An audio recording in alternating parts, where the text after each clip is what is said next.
Now it's time to see who has the heart. If you put your effort and concentration into playing to your potential, to be the best you can be, I don't care what the scoreboard says at the end of the game, in my book, we're going to be winners. This is your fight. Now go out there and take it. You never heard of the Sultan of SWAT? The Titan of Terror. Colossus of Clout? The King of Trash, man. Oh, yeah, the Great Bambino. I thought you said the Great Bambi. That wimpy deer. Welcome to Applebee's Tailgate Talk. Don't go away. We'll be right back. Come see all your friends at Applebee's in Athens, Highway 72 West, just off I-65. 12 minutes guaranteed or it's free, Monday through Friday, 11 a.m. to 3 p.m. 7 items to choose from.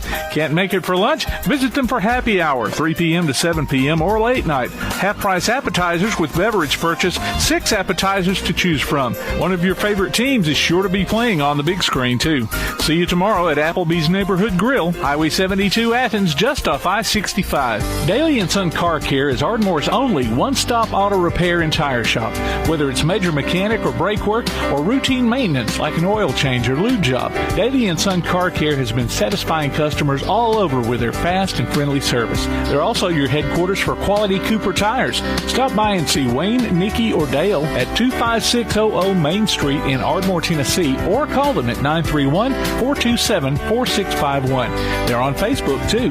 Daily & Son Car Care, open Monday through Friday, 7:30 till 5, and Saturday, 7:30 till noon. When things go wrong, State Farm is here to help life go right. And Agent Michael Howell is the one who can help get things back on track. See Michael for your auto, home, life, health, property, and business insurance, and be ready for those unexpected twists that life throws at you. Ask about banking and annuities, too. Call State Farm Agent Michael Howell at 232-5400. Visit him online at michaelhowell.net or go see him at 903 South Clinton Street in Athens. State Farm Agent Michael Howell. There when things go wrong, here to help life go right. Home security is not what it used to be. With Secure Connect and smart home integration features, you can unlock your doors and turn off your alarm from your smart home app. No more hiding a key under a rock. Get Secure Connect and live life connected. Call Ardmore Telephone Company at 800-830-9946 to secure your home today. PASnetwork.net. It's now your gateway to the Play Action Sports Network. Whether it's Play Action Sports coverage of school, youth, and amateur sports from Athens and Limestone County, or Calhoun basketball, James Clement Sports, and Applebee's Tailgate Talk via PAS Plus. PASnetwork.net. Follow the links to download apps to hear live streams and podcasts, enable Alexa skills, or listen live on your computer. Covering Athens and Limestone County area sports, PASnetwork.net. This is Chad McGee, head football coach of James Clement Jets, and you're listening to Applebee's Tailgate Talk. Good Saturday morning, and welcome to Applebee's Tailgate Talk.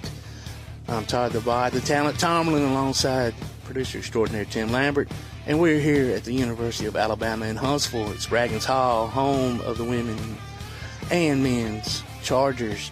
Man, we've got a great lineup today. Tim, as always, does a wonderful job. We've got men's head coach basketball John Shulman, women's basketball head coach Andrea, I don't know if it's Lemmond or Lemmond. Lemmond, thank you, coach. Men's lacrosse head coach Mark Frey. Women's soccer head coach James Ballamy. Yep. And athletic director Dr. Kate Smith. AD for external operations Mark McCarter. Assistant AD for communications Sam Baldwin. And then, of course, we'll have our Huntsville Havoc cook-up, Clay Freak Daddy Coleman, and our Swami of the SEC, AP Steadham. You can look for us on Facebook at Applebee's Tailgate Talk and on Instagram or X at Tailgate Talk AL. Visit us online at tailgatetalk.net to get scores and archives of past shows. And you can also vote on this week's Athlete of the Week poll and enter nominations for future polls as well. And find the links to download the PAS Plus app for your Android or iOS devices. Follow the Tailgate Talk podcast on iTunes, Amazon, Pandora, iHeart, Google, and other popular platforms. You can hear us on your Alexa device by saying, Alexa, open PAS Plus. You can call us or text us during the show. Y'all call or text if you got any questions. Call it 256-812-1TGT. It's 256-812-1848. Our calling guests come via the First National Bank hotline, making communities great, and the special guest segment is sponsored by Yellowhammer Roofing. So with all that said, man, wow, that's a loaded show there, Tim. Yeah, and they're all special guest segments. They are. Okay, so Yellowhammer, thank you. I'll try to remember to call out y'all's names several times during the show, but I can't promise you that I'll remember because I'm a forgetful man. So I guess with all that said, a lot of basketball, some other sports are starting up, so I think we're going to hand it over to Tim for Scores and more. All right, we had area basketball tournaments get started yesterday. ABS varsity boys beat Valley Head 62-46. East Limestone boys over Ardmore 92-29. And then the East Limestone girls also beat Madison Academy 55-40. Otherwise, James Clemens boys and girls both lost to Muscle Shoals last night, 68-44 and 51-49. Bowling state tournament went on yesterday. James Clemens girls fell to Stanhope Elmore in round 1 in 6A and 7A. East Limestone girls lost in round 1 to Sipsey Valley in 1A to 5A. But the boys team from East Limestone defeated Alberta and Etowah, got to the finals, and then fell to John Carroll 4-3. Matter of fact, I think they were ahead in that series, and John Carroll came back and won the last 2 games. Soccer, Fort Payne JV boys beat Tanner 6-0. The varsity Rattlers also lost 9-0. The state indoor track meet started up yesterday as well. Athens' J. Sean Original won the 6A 60-meter hurdles and then was third in the long jump. Malia Wiggins won the 6A shot put. Catherine Johnston was fourth in the 3,200 meters. And then Tanner's Skylar Townsend won the 1A to 3A high jump. And Tylen Hall was third in the 60 meters. And James Clemens will be competing in 7A today. So we'll have the results coming up here, Monday in our updates. Now, area tournaments going on today.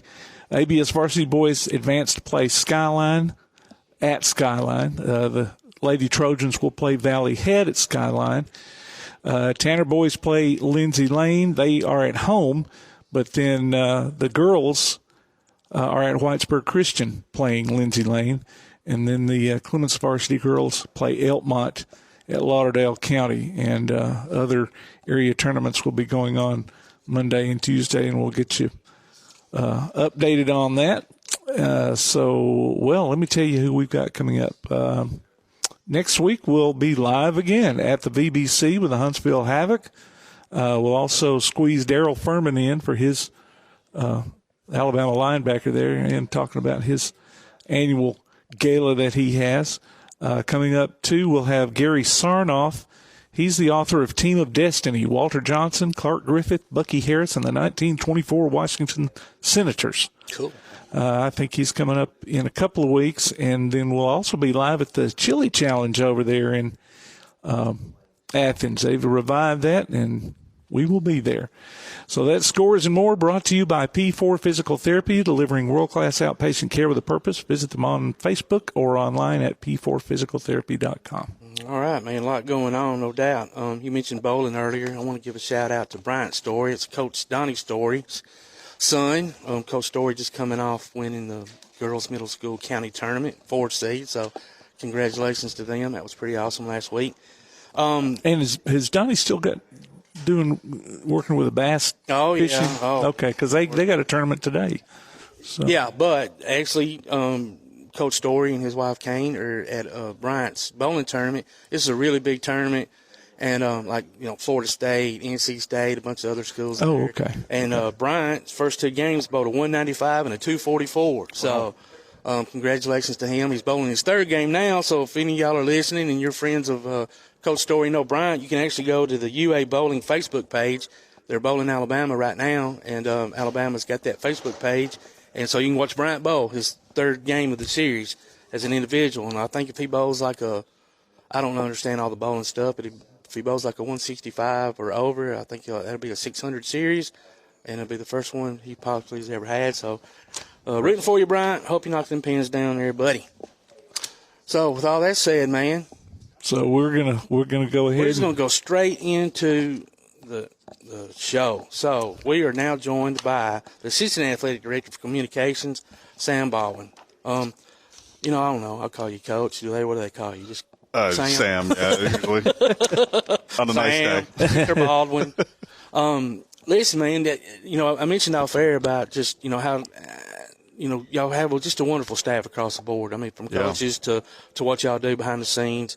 You've been in this job since, 2014? Yep. Around that? Okay, so. Been here since 2014. And that's awesome. A lot of your duties, I guess, it says expansive growth for the social media exposure for the department, which I'm telling you right now, y'all have done a phenomenal job. Thank you. Your website's one of the best that anybody can go to. It's awesome. It's easy. You can find what you want. It's got anything and everything. I've got great pictures and videos and stuff on there. So, and it says along with you, Tanner Mickey and Tucker Watts, obviously y'all manage the athletic communications office, and the department additionally oversees game day operations for all the UH-15 sponsored sports. So obviously very busy. Are you ever home? When I sleep, for the most part, especially this time of year. But no, we those two guys do a lot of work and help me out a lot. Okay.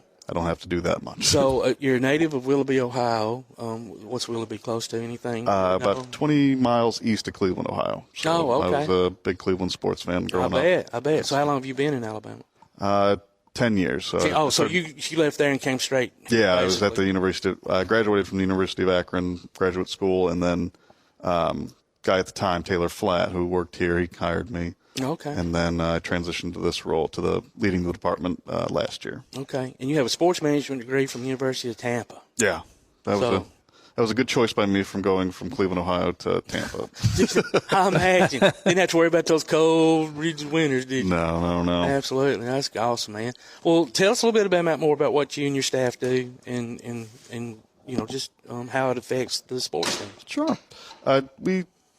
Overall, what I kind of tell people is we're sort of the window to the outside to the department. We kind of have to show what's going on here, whether it's, through the website, through social media, or any stories that we kind of write, working with the media, all those kind of things. And a whole lot of stuff can fall under that umbrella. Between we have video boards in Spraggins Hall, so those are big things. We have to manage those in the scorers tables, and then so that's a lot of other graphics and design that we have to do, and sort of preparing because there's different marketing events like today's Military Appreciation. Nice. So there was a few extra things that we have to kind of put together that sort of activates all the sponsorships that our marketing department kind of puts together. And I didn't realize today was Military Appreciation Day. With that said, is it like, if you have proof of military, if you wear a uniform in, do you get in free? If you have proof, is there anything like that? Or is it Military Appreciation Day? It's more Military Appreciation Day, just sort of celebrating it. But luckily here, most of the upstairs is free of charge already from Bentley Automotive. Nice. So there is an option for everybody to get in free. Big thing is we invited in Lieutenant Colonel, who's going to present the game ball, and then we'll do an enlistment ceremony at halftime. So there's a few ways that we're kind of displaying the military That's today. Awesome. And obviously with Redstone Arsenal here, it's a big presence in our area, has been, for decades. And these are usually a big game for us, attendance-wise. And we do appreciate our military and all they do and sacrifice, and not just them, but their families as well. Absolutely. For sure. How long has the free admission thing been going on? Is that just in this year? I think general admission for basketball games in here started last year. This is the first year that Bentley has started promoting it. Oh, okay. But when we also have free admission over at Charger Park for all those events. Okay. You never an excuse you can't afford to come to a Charger game usually. No, absolutely not. Well, since since what part of what you do is so heavily involved in technology, what happens when technology, as it always does, times goes awry? You just have to go back to the old pen and paper and pictures. Usually, sometimes, it's kind of the way that our technological problems are kind of different now. If something doesn't work, we kind of just have to find a way to work around it. For example, yesterday we had our first home men's lacrosse games, and it was the first time we had real installed shot clocks that look, Daktronics shot clocks look great. problem was something with those, or the ice storm or something knocked out the scoreboard, so we didn't have a time on the scoreboard, but we did have shot clocks. We just had to find another scoreboard, and it wasn't ideal, but we had the clock out but there. But you had something visual, and you know. And we announced it on the PA. You just got to find you know what you have to get to do. You just have to find a way around alternative to get around it. And it's a lot of troubleshooting that we end up doing on a day-to-day basis. Now, this is a weird question, but I know a lot of areas in Huntsville have Google Fiber. I mean, are y'all connected to that? Or I don't even know where in Huntsville it goes to. I don't know what we're connected to. We are fiber. I don't know. I don't know what it is, but it's. Well, it's faster and more. I think where I run the broadcast out of, it's like 500 gigabytes a second. It's very fast. That's fast. That's flying. More than enough to broadcast. We'd like to have that at home, wouldn't we, Tim? Yeah. That's for sure. Well, tell us a bit more about your background. Tell us about growing up in Ohio. Like, what were some of the things, like what got you, what made you think, man, I want to go into communications? My father had Cleveland Indians tickets during the 90s when they were one of the best teams in baseball perennially. So that's kind of where my genesis. And give me a fist bump. You called them by the Indians. They are the Indians. At the time, they were the Indians for sure. So, what are they now? I forgot. Guardians. The Guardians. It started with a G. Give me a break. Whatever. But yeah, that's how it kind of started. I loved going to those games. I bet. And I kind of found, and they had they just had a very good production about it too at the time. So, and it was fun to watch the scoreboard and kind of track batting averages and things like that. And as I got older, I started working with our baseball team in high school. And I was the PA person and the stats person for that. Oh, cool. And so that was another way that I kind of started getting into the communications thing without even knowing that it was an actual career. And so that was just something you thought, man, I'd like to do it, and jumped in. Yeah. And that's awesome. I got to Tampa and found out there was a sports information coordinator who was paid a salary with benefits and stuff. And you're like, yeah. I'll give it a try. That's awesome. Well, it's worked out, obviously. Yeah. No doubt. That's kind of how I've gotten here. Then from Tampa, went to Akron. I was a GA there for about 18 months. And then since then, I've been here. All right. Well, that's awesome. Well, man, thanks so much for all you do. Like I said, anybody that's listening, go to the website and check it out. And anything that you want to know about any sport is there. Y'all have done a phenomenal job. Yeah. And good luck with everything going on in the future. And we appreciate you joining us. Yeah. Thank you for having me. All right. That was Sam Baldwin, the Assistant Athletic Director for Communications here at UAH. And we're going to take us a quick break. You're listening to Applebee's Tailgate Talk on WKC, the Big 1080.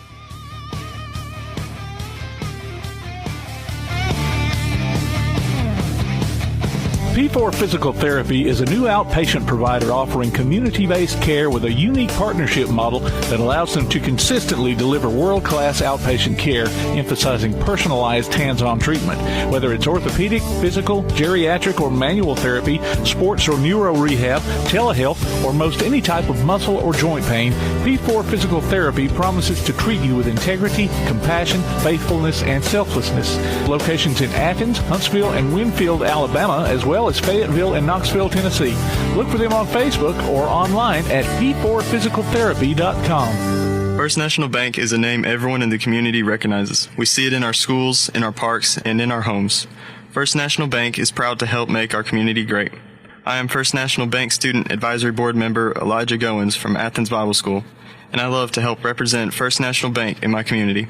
First National Bank, making communities great. Located at 1880 Highway 72 East and 321 South Jefferson Street in Athens. Equal housing lender, member FDIC. Your roof is the first line of defense for your home. Do you have water stains on your ceiling, paint peeling off your walls, shingles missing? It's probably time for you to get your free roof inspection. Locally owned and operated, licensed and insured. Yellowhammer Roofing is the Yellowhammer State hometown team. Yellowhammer Roofing. Let our family protect what's most important to you, your family. 256-232-1933 or online at yellowhammerroofing.com. Davis & Cole LLP in Athens has served the area assisting individuals and businesses with bookkeeping, tax preparation and filing, and routine accounting. Davis & Cole LLP, located at 105 South Marion Street, open weekdays 9 to 5. Call 256-232-9994. Davis & Cole LLP. This is James Clemens girls basketball coach Monica Maxwell, and you are listening to Applebee's Tailgate Talk.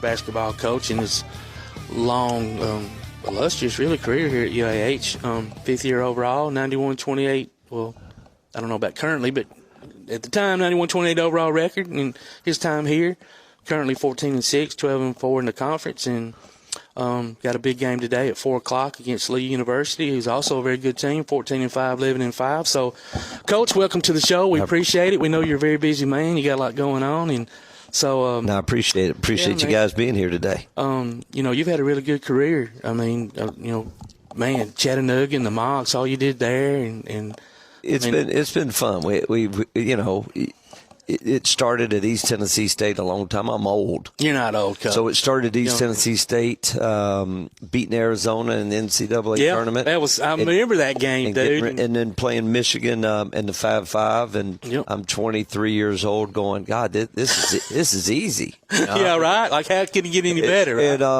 And then had a good run at East Tennessee State, went to Wofford College for a couple years, and then went to Tennessee Tech, and we went from 7 wins to 27 wins in 4 years. Amazing. Then went to Chattanooga with Jeff Lebo, and when Jeff went to Auburn, I stayed as the head coach, and my first year beat Tennessee at Tennessee, and went to the NCAA tournament and led Chris Paul and Wake Forest at half, and I'm going, well, this is easy. Yeah. It's not easy. It's not easy. It's not easy. It's not easy. And with that said, and I've said this for at least the last 4 or 5 years, to me, college basketball has the most parity of any sport, pro or college. I mean, anybody can beat anybody on a given night. We see it every day. It's not football. Now, I see you're kind of an Alabama fan. Absolutely. You kind of look like one. It's football, it doesn't matter home or road. The biggest, baddest, strongest, fastest dudes are going to end up winning that football game pretty much. Yeah. Just to be honest, it's something flukish. Doesn't happen because I can block you to the left and I can block you to the right and then run faster than you. Yep. I'm going to win the game. You're going to win the game. Well, in basketball, I can screen to the left. That's right. I can screen to the right, and then I've got to make a little ball go in a basket, an iron hoop from 23 feet. Yep. Now, let's say I'm a great shooter. Well, a great shooter from the three-point line shoots probably 43%. Yep. Well, that means you're probably going to miss 6 out of every 10. Well, let's just say you have a bad night. You miss 8 out of every 10. You lose that game. Yep. It doesn't matter if you're wide slap open. It doesn't matter if you're covered. It doesn't matter. The ball doesn't go in. The ball doesn't go in. The ball goes. And so as a basketball coach, if you get caught up in that, you're going to drive yourself crazy. And I've been there, and I've done that. And so what we try to do here, and what everybody needs to do is just play to the, we call it the standard, play to the standard. Try to get a great shot every single time down the floor. I can't determine whether that ball goes in the basket. We played Thursday night, won by 22, and we literally missed 4 layups that were right there. And once again, you can't make the ball go in there for them. And, you can just do what you're supposed to do. And what we're supposed to do is on every shot, box out. Yep. And on every shot, contest. And keep people in front. And it sounds easy and it sounds simple, but, can you stay down defensively and not raise when the other team shot fakes? Can you keep people off the foul line? Can you keep people off the glass? You just try to increase your chances for success by doing the little things. Absolutely. And if you can do the little things, then the percentages normally go in your direction. But but you can still, I don't think you can win the big one. I don't think you can win a championship if you do crappy stuff. No. But people do it all the time, and people get lucky and luck into it. We're just trying to take the luck out of it. Yeah. And play odds and play the percentages. And so far, so good. We've won. This is my 5th year. We've won 4 championships in 4 years. We've won 2 tournament championships, 2 regular season championships. We lost Chaney Johnson to Auburn. He's playing at Auburn, playing about 15, 16 minutes a game. We lost C.J. Williamson from Guntersville. He's in Spain right now playing professionally. And then we lost my oldest son, Max Shulman, who leaves here, the best three-point shooter in the history of the we lose those three guys. It's huge. And we've never been, in my 5 years here, we've never been 12-4 after 16 games in the league. That's the best we've been. Really? And it doesn't feel like that, just to be honest. And so, but we just got to keep on getting better. And February's been kind of our month to get better. And we won Thursday night, so we're 1-0 in February. And this is a tournament sport. If we start working on this literally in August, like the first day they get here. Well, it's not August anymore. That's why I look worse than you guys. You all not real attractive guys. We've been on this thing for a long time. Yeah. And it's the grind of the season, and it's now February. Yeah, y'all are getting towards the end of it. Whoever is happy and hugging, whoever is in a good frame of mind in February can have success. Yeah. Most teams are done with it. Most teams are tired. Most teams hate the coach, and they hate themselves, and they hate their teammates, and they're tired, and they're cranky, and fatigue puts us back to our true character a lot of the times. That's great. We're just trying to stay happy and hugging and doing good stuff. We got great kids. We got great people. We got a great program. We got a great university. Yeah, we got a great following in a great city. It's pretty cool. Yeah. When you talked about some of the guys you lost, you had a guy transfer in who's familiar to our crowd and has been on our show a few times. Tommy Murr, how's he? Yep. How's he doing? If Tommy Murr's not here, I promise you this: we're not 12-4 in the league. I mean, we had to replace an awful lot. So what are we going to do? You got Tommy Murr in the transfer portal. Are you kidding me? Yes. I mean, we that was our number one target. Period. End of story. And we were going to try to let Tommy Murr go back and be Tommy Murr again, and that's what he's done. Yeah. Tommy has, I didn't know. I thought, you scored a lot of points. You're Tommy Murr. You scored a lot of points. You're a little white kid, 6'1", and you must be an unbelievable shooter. I tell you one thing, he's got speed. Mm-hmm. He's got speed like we didn't know he had. He'll go to the hole too. And he can really get by. He can get to the foul line. He's shooting an unbelievable percentage from the foul line. He is we didn't know him. Is he going to be an arrogant kid? He scored over 5,000 points in high school. Is he going to be this? Is he going to be that? He is a wonderful young man, a wonderful kid, a funny kid, and a kid who has got a little bit of a chip on his shoulder and wants to prove to the world that and he's been unbelievable for us. He's putting up a lot of points. He's rebounding the ball. He's defending, and I couldn't be more excited. Tommy is a great kid. I'm a little different. I'm a relationship guy. Yeah. And Tommy is we've had a blast together. Yeah. Well, and I know Tommy's parents. We go to church together. I taught him Sunday school. Miss Murray spent more time in church. Yeah. All right. After her actions at the ball game, look, I hope she's listening. Let me just tell you something. I do know where Tommy gets his competitive nature from. It ain't Dad. It is Mom. I know how good the Murrs have been in basketball. You remember I'm a Chattanooga guy, the Tennessee Temple world of the Murrs. I understand that. But I think Tommy would just be a good player from his dad's genes. That's great. His mom is the most competitive human alive. Wow. And so I know where he gets his competitive nature from. And I had him in Sunday school in 7th and 8th grade, so you're welcome for that as well. All right, that's good. No, I'm sure I was a wonderful influence. Well, I was the worst Sunday school teacher in history. We could always go back to basketball. Talking about that, I'm just going to be honest with you. The NBA coaches get paid a lot of money, and college coaches get paid a lot of money, and high school coaches kind of go down from there. And the middle school coach, hey, man, anybody got some time during the winter? Y'all can coach middle school basketball real quick. It's the opposite. You having Tommy in 7th and 8th grade at Sunday school, that's when kids are formed. Mm-hmm. It's not in the NBA. No. It's the middle school years. Yeah. And so we need to take that time and be very good involved. Yes, with these kids in the middle school, because that's where Tommy Murr either becomes a jerk or becomes a great kid. Yeah.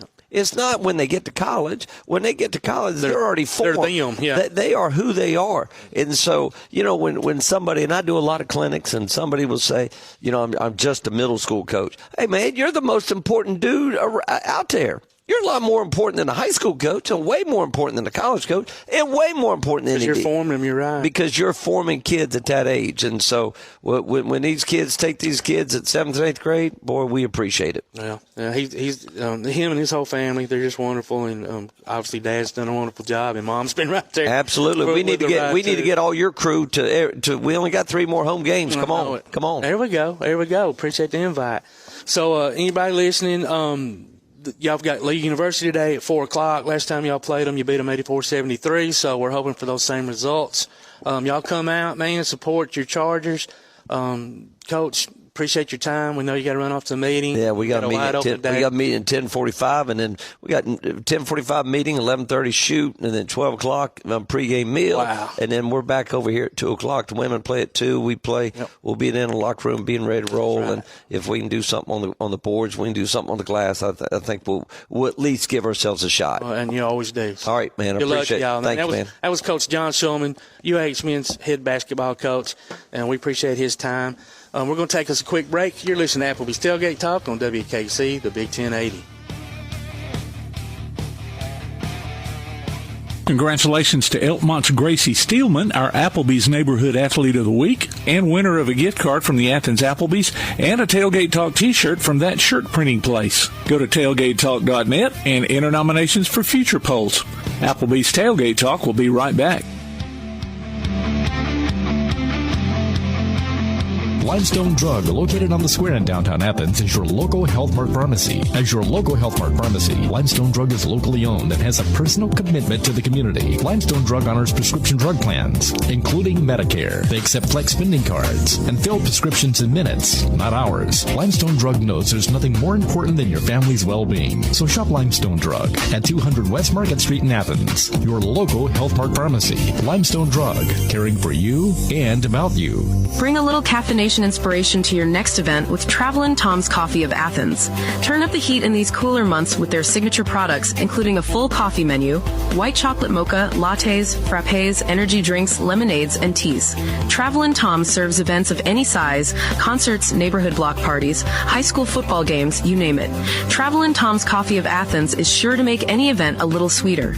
Visit Travelin' Tom's Coffee of Athens on Facebook or call them at 434-1734. Travelin' Tom's Coffee of Athens. Now that you've got that new place on the water, BP Riverworks can finish the picture with a boathouse, dock, or seawall. Call Barron Pugh at 251-200-2273 or Tracer Pugh at 256-206-7097. BP Riverworks, licensed and insured, 251-200-2273 or 256-206-7097. Want to howl with the Havoc this season? Now's your chance from Tailgate Talk and the Huntsville Havoc. Just go to tailgatetalk.net and register your name. Then listen to Applebee's Tailgate Talk this Saturday morning at 10 on WKAC Radio as we announce the winners of Huntsville Havoc tickets. Howl with the Havoc this season from the Huntsville Havoc and Applebee's Tailgate Talk. Good morning. My name is Smokey Hodge, former linebacker at Auburn University. You're listening to Applebee's Tailgate Talk. Welcome back to Applebee's Tailgate Talk. Todd the Bod, the talent Tomerlin, alongside producer extraordinary Tim Lambert.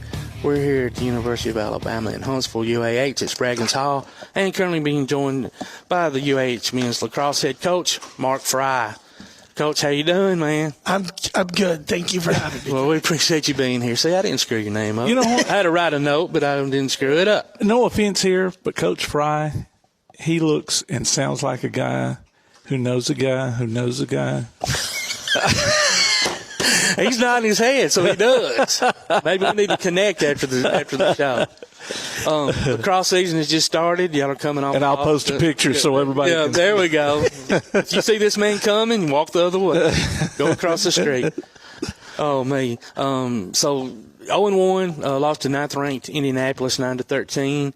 Obviously, playing a 9th-ranked team out of the gate, you have a strong schedule, so which is a good thing. I mean, you got to play those better teams and get better for down the road. I don't know.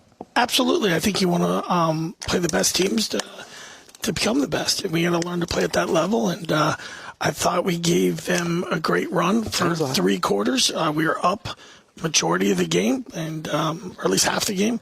But you got to finish it. It's a 60-minute game, and I think that's what we got to learn, to be able to play at that level.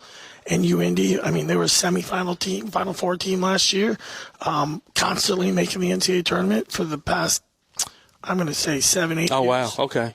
Maybe even longer. But they have an excellent coach, and they have a great coaching staff that's been there for 7 years together. Oh, that's huge right there. When you have that kind of stability, So they know their system, and we're learning ours. I mean, I've been here 2.5 months. And, you know, and it takes time. It does. It takes time to build. So but I was excited about what we did. You should have been. I mean, it sounds like y'all hung in there. And now, do y'all play y'all's games here on campus, or where do y'all play? We do. We play down at Charger Park. Okay, awesome.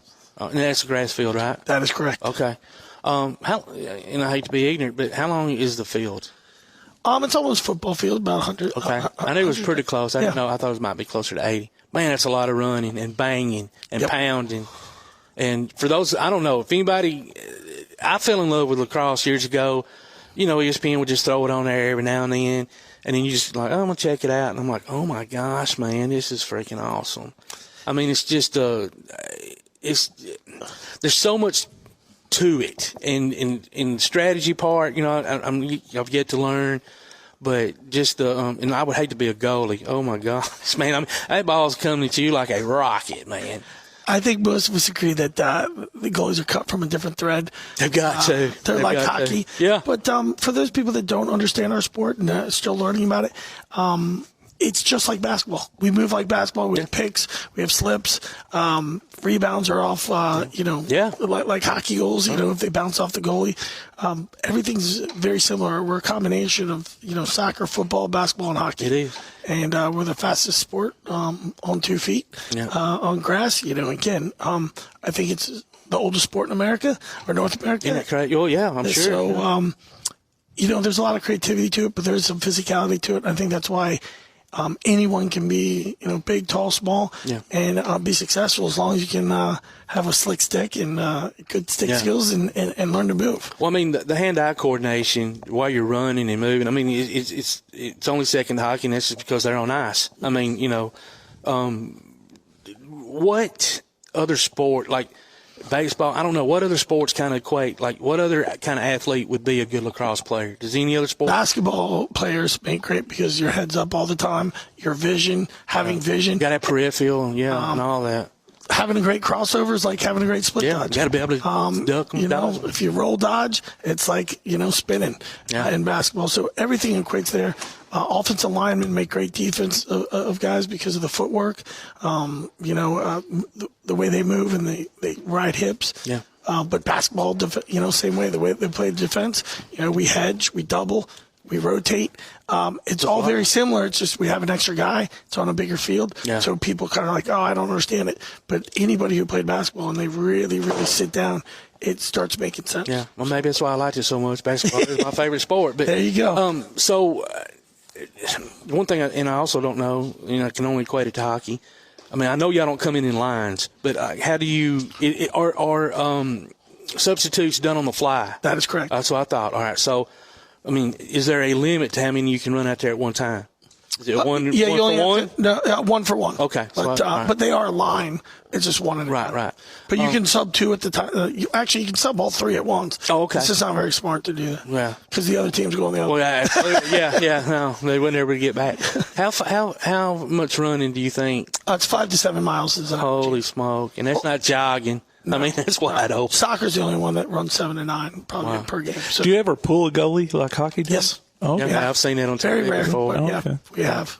One thing, too, that I find interesting, and obviously like hockey, too, but it just seems like it would be a little harder on a lacrosse, not field, what do y'all call it? Is you call it a field? Okay. Is, you know, you can score, you know, the offensive player can be behind the goalie, behind the goal.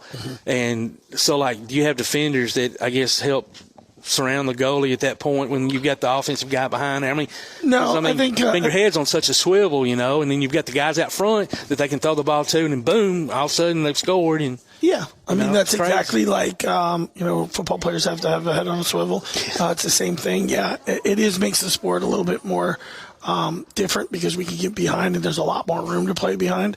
And but yeah, the goalie's got to turn all the way around, and as soon as the ball moves, they got to flip their hips and then pay attention to kind of where the guys are spaced in front of them as well at the same time.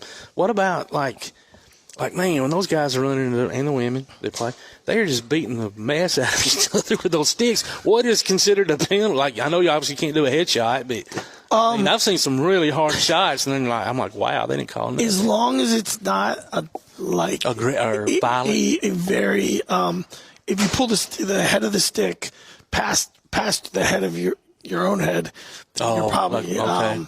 As long as it's more like poking and not chopping. An axe chop. Yeah. Right. But if you can pull it 45 degrees and you're a strong guy, you can snap it as hard as you want. How, as a lacrosse player, do you get used to that kind of pounding? I mean, I know they got pads and stuff on, but it's not that. No, you protective. just build calluses. I'm sure. I mean, it's amazing. Like, now that I don't play anymore and, I'll be doing a demo and a kid will put a stick up against my arm and I'm like, ouch. Yeah. It's like, or for the lack of other word. Yeah, you got to fake it. But, you got to fake it. I'm like, how did I play this sport? Because now, I mean, it literally my whole arm will be a bruise. Yeah. The next day, I'm like, Coach, what happened? I was like, nothing. Just ran into a door. Yeah. So you said you grew up in Washington? Right outside of Washington, D.C., okay. McLean, Virginia. For those who know the Northern Virginia area. Yep, very successful then, too. Tell us about it a little bit before you got to UAH. Yeah, we grew up in McLean, Virginia, played lacrosse there. Started playing when I was 10. Went on to play at Ohio State. I was a Buckeye for about a year and a half. How was that experience? It was amazing. I just...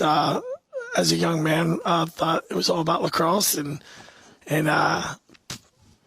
a good time. I thought someone was supposed to help me get there. No, I get it. But I just made poor decisions. Not attending class, and I think that's what's helped me in coaching a lot is making that mistake and not giving up.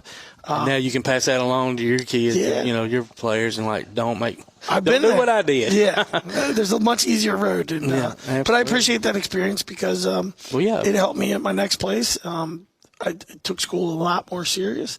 I got to play for the number 8 team in the country on the Division III level. That's huge. And it was a lot of fun. Made a lot of history. It was a lot of fun. And Coach Reitenbach, Keith Reitenbach was my coach, and owe him a lot today, for teaching me the game. And Mark Sweeney was my high school coach, and Bill Cave. Learned from those 3 guys, and then obviously my basketball coach, Jim Smith, who is a Hall of Famer. Oh, wow. In the Northern Virginia. That's awesome. He's won over 1,000, and he learned from people like Morgan Wooten. Okay. But he was a phenomenal high school basketball coach, and I think that's where work ethic and the attention to detail. But my other coaches, just taught me the game of lacrosse. Yeah. And now guys like John Torpy have helped me mentor, who's the head coach at High Point.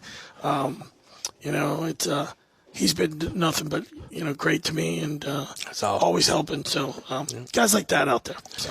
You had stops at Ferrum and Loyola Marymount as well. I mean, you've been all over. I mean, D.C., then Virginia, then Ohio State. Well, I was in the corporate world when I was at okay. Loyola Marymount and Chapman. Okay. So I started in the MCLA and then realized that the life I was in, the corporate life, maybe wasn't fulfilling everything. Yeah. And I was coaching on the side, and I got Coach of the Year out there, and I was like, you know what, this is what I've always wanted to do. So I sold my beach house to close my business, and I became a college coach at Ferrum, which I always will be thankful. Now, where's Ferrum located? Ferrum is in Ferrum, Virginia. Okay. And it doesn't show up on most maps, and unfortunately, from what we understand, I think they closed their program this year. That's sad. But we built it from the ground up, and had 2 conference championships there, and it was a lot of fun. And then I moved on to Cleveland State for a brief stint for Division I, and then went down to Florida Southern, and that's where I've only been a head coach until I went to these new schools. Yeah. So that was a nice man. You have change. Really started up. I mean, from ground up, some of this stuff. So, I mean, how hard is that? I think that's what I enjoy. I don't know. I've started 3 businesses. I've started 2 programs, or rebuilt started one, rebuilt one, because after Florida Southern, I went to Methodist. I was having trouble finding jobs, and it was getting very, very hard to get the head coach. So my buddy, who was an arch rival, Zach Nabalski, I owe him the world. He got me reinvigorated. I was like, maybe I'll just go back to sales after this, But I was, I knew this is what I was meant to be, and I just could not be more excited about what he did for me. And then I ended up at Guilford College, and I had interviewed for this job in that time period here at UAH, and it was almost didn't put it in, but I'm so thankful I did, because I was scared. I was scared to my ego. But Dr. Smith and Dr. Carr, obviously, I'm so thankful I'm here. I feel like I've only been here, as I said, almost 3 months now, 2.5, 3 months. And it feels like I've been here a year. Yeah. Well, Huntsville, just south. I mean, and being in Virginia, I mean, they're kind of got that southern hospitality thing, I think, going on. North Carolina does? Yeah. Florida, So you're used to the niceness of the southern. Before we let you go, tell us what you got coming up. We've got a coach's clinic on Sunday for all the local people. We invited all the youth in high schools, and then we've got a big game against Lincoln Memorial in Knoxville. And it's a big high school tournament being held. They have high school games, youth league games, and then I guess we're the headliner. Oh, that's awesome. So, that'll be a lot of people there for that. We hope so. I hope so too. For anybody that's listening, if you're interested in lacrosse, say it again when you're doing the coach's clinic. Actually, tomorrow we're opening our practice up at 9 a.m. That's awesome. Come on down and learn from Coach Frey. Absolutely. Well, man, we appreciate your time. We know you're a busy man. Good luck in the season. Hope y'all, hope all the guys listen and you can get what you want done, how you want it done. I'm sure they will. And we'll be rooting for you. Well, I really appreciate your time. Thanks for having me. All right, man. That was head men's lacrosse coach Mark Frey here at the University of Alabama in Huntsville, UAH. We're going to take us a quick break. You're listening to Applebee's Tailgate Talk on WKC, the Big 1080.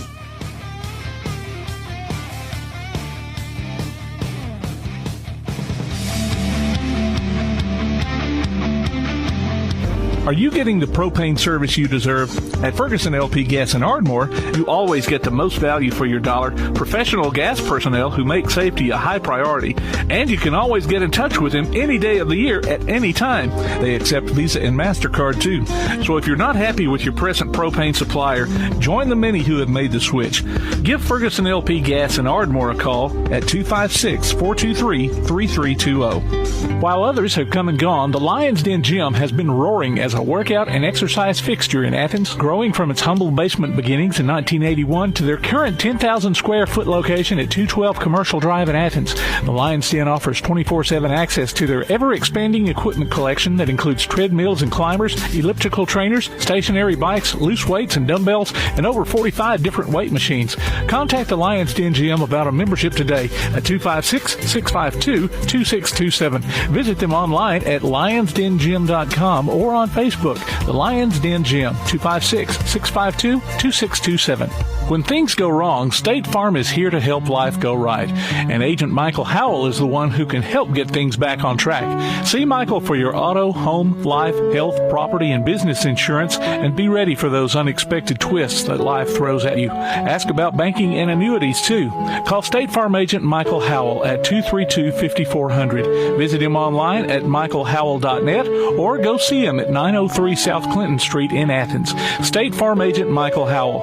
There when things go wrong, here to help life go right. Home security is not what it used to be. With Secure Connect and smart home integration features, you can unlock your doors and turn off your alarm from your smart home app. No more hiding a key under a rock. Get Secure Connect and live life connected. Call Ardmore Telephone Company at 800-830-9946 to secure your home today. Hello, I'm Andrew Smith, head baseball coach at Ardmore High School, and you're listening to Applebee's Tailgate Talk. Welcome back to Applebee's Tailgate Talk. Todd the Bod, the talent Tomberlin, alongside producer extraordinaire Tim Lambert. We're here at the University of Alabama in Huntsville at Spraggins Hall, and we're now being joined by the women's head coach of the Lady Chargers, Andrea Lemmond. Coach, how are you this morning? I'm doing good. Thanks for having me. Thank you so much for joining us. We know you got a busy day. You got a big game coming up today at 2 o'clock with Lee University, and when y'all went there, they beat y'all by about 13, it looks like, 69-56. So it's revenge day. It is revenge day, and we were just in film session talking to our girls about it. You know, I've never gone through a game where we were called for traveling violations as much as we were at Lee University when we went down there. That's interesting. It was a 13. I didn't think they called traveling. Yeah, I didn't either. Well, pretty much now just towed it around. And I don't know, but I think it was about 16 times they called it on us. Just kind of very nitpicky, like it wasn't anything crazy. But that's 16. You know, that's 16 possessions. And that's not counting the bad passes or other turnovers. That's incredible. I've never heard of that. Might be a record. I think it was. It was extremely frustrating. At any level. So the jump balls get called as much in college women's basketball as they do in high school? Probably not as much as high school. Nowhere near it. Not the games I watch anyway. I think that's kind of like a fallback call there, you know. And one thing I wanted to ask Coach Shulman, and I just didn't get the opportunity, but I'll ask you, because you've been here 10 years now, right? I have. 10th season. Congratulations. Thank awesome. you. You know, UH being they're known for their academics, and I imagine it would be a little harder to recruit sometimes because of that. Is it sometimes you run into a situation where a player just may not, have the ACTs or the, GPA or whatever to get in, and you lose that player? I mean, does it become a hindrance, I guess is what I'm saying. It can, but it's really only happened to us probably, I think, really twice. Oh, okay. 2 kids that we really went after and we really wanted to be here that could have helped us, that we just couldn't quite get them into school. But other than that, I mean, our kids are extremely smart, extremely high academic. A lot of them are on academic scholarships as well as athletics. So we don't run into that a whole lot. Okay, well, good for y'all. And, there's always other people out there you can just get to take their ACTs for them. Sure. I'm teasing people. I'm teasing. That would never happen at a higher place of learning. It's never happened before. So going back to your last game against Lee, was there anything that you saw in the film you said you looked over with the players that other than the 16 traveling violations? I mean, was it, were they not blocking out? Were y'all just missing shots that night? Is there anything they can do today that they didn't do? I think in the first half our defense intensity was a lot lower than what it should have been. Do you remember what the score was at halftime by chance? Like, I don't. Down 8? I don't. I'm not sure what it was. No, it's no big deal. I was just curious. But we gave them a lot of easy buckets in the first half, and like transition or just kind of off ball screens, not really helping as well as we should off ball screens, and that's something that we've worked on and we've gotten better at, because they have a very, very talented player, Mallory Hampton. She's a point guard for them. She's their leader.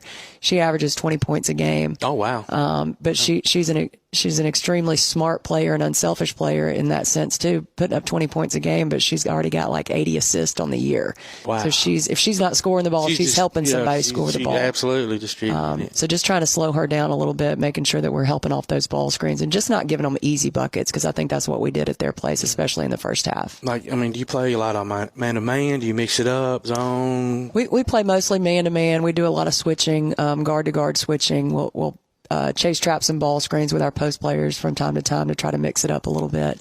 We have switched to a little bit of a zone every now and then whenever we feel like we can take advantage of that. But Lee puts four to five players out on the floor every possession that can knock it down from the arc. Yeah. So that makes it tough to kind of play a zone defense against a team like that. Do you find it difficult if and maybe they do a good job, I hope they do, but when you're playing man to man, you got to do a lot of talking and on all those screens and stuff. Or do they communicate with one another?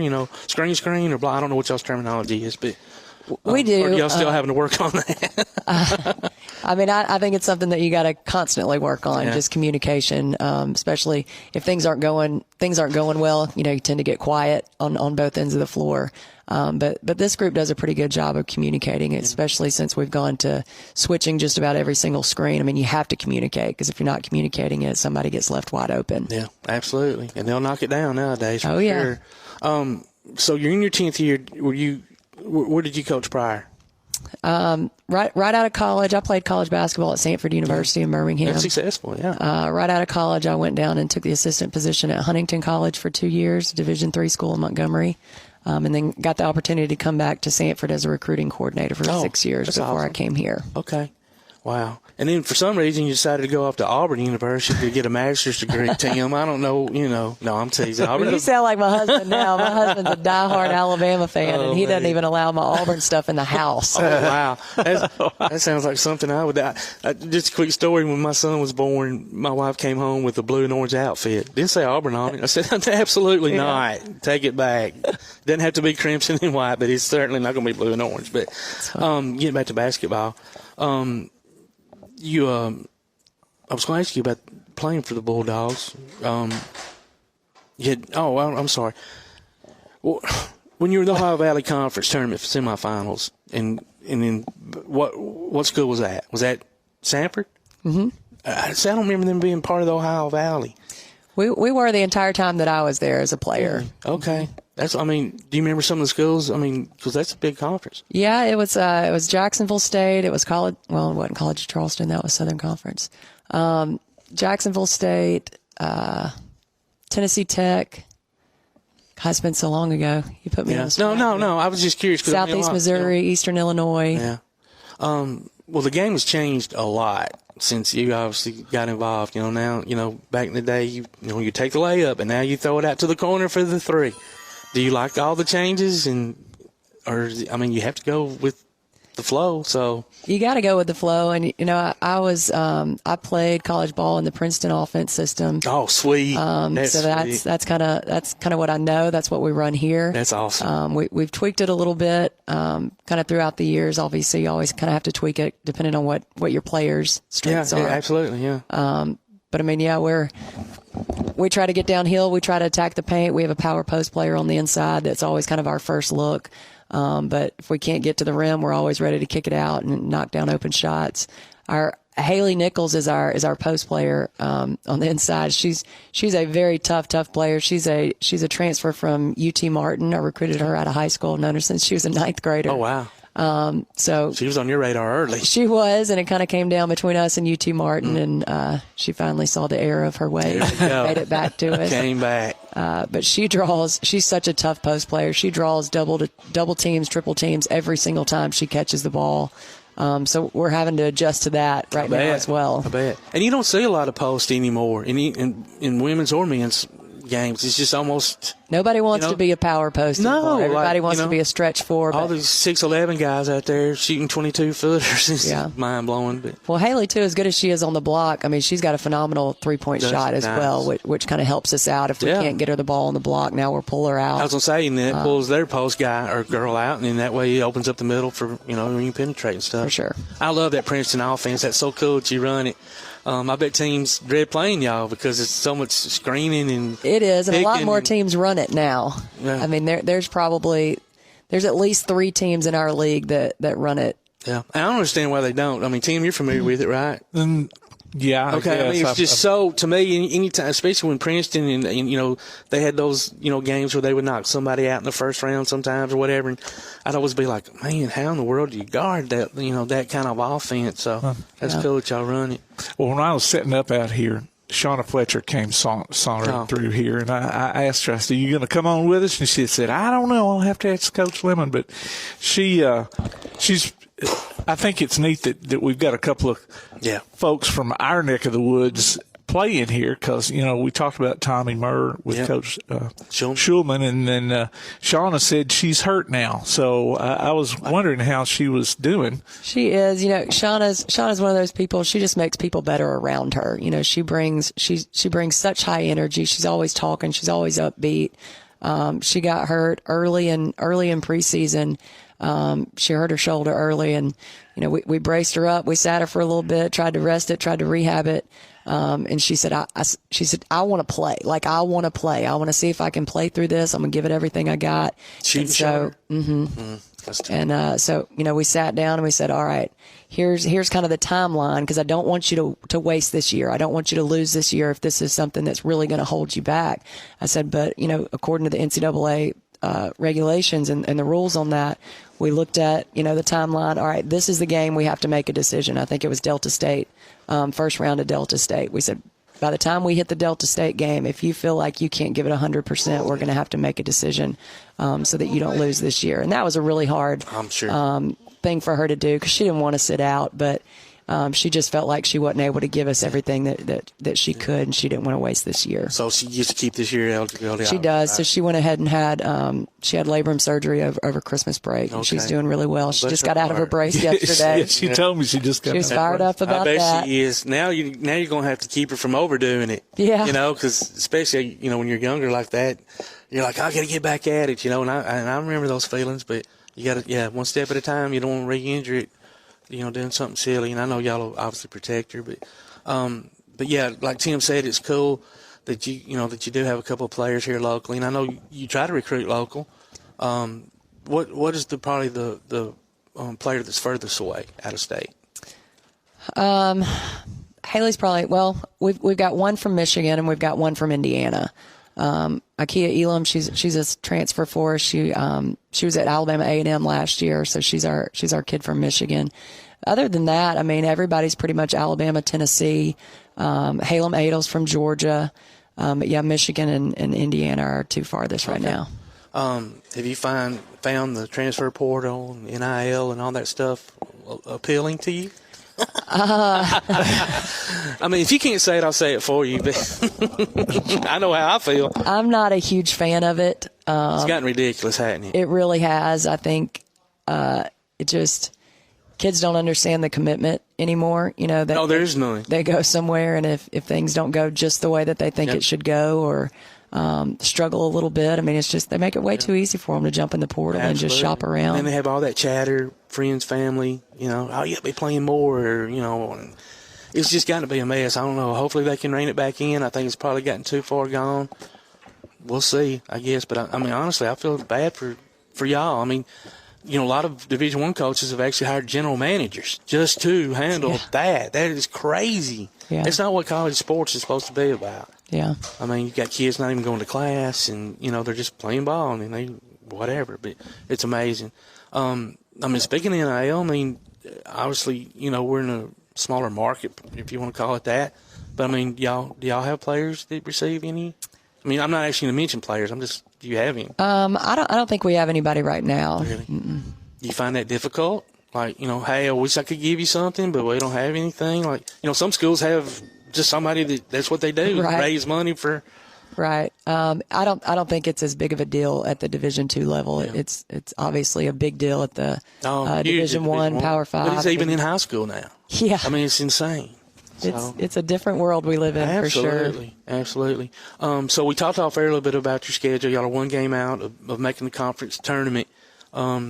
You're one game behind Delta State. You said you've got them on the road. Is that we on do, the road next week. Mm-hmm. So obviously today is very important to get that revenge win back over Lee. Who do you have coming up besides Delta State? So we basically just started round 2 of the conference. So we're only 3 games into round 2. So we've got everybody else. So how many more games do you have remaining? We've got 9. Okay, that's right. You said that earlier. Mm-hmm. Okay, so 9 more games and then tournament. Where's the tournament being played? So the top 8 teams host. I mean, the top 8 make it. The top 4 host the first round. Okay. And then we play the remainder of it out at Sanford. Okay, nice. Well, all right. Well, Coach, we know you're busy. You got that game coming up. If anybody's listening, come out and support the Lady Chargers today against Lee University. Game tips off at 2 o'clock. Is that right? Yes, sir. And come out and support your Lady Chargers. We appreciate your time, and you've been listening to that. Head coach of the women's Lady Chargers, Andrea Lemmond. Thank you for joining us. Thank you. All right, we're going to take us a quick break. You're listening to Applebee's Tailgate Talk on WKC, the Big 1080.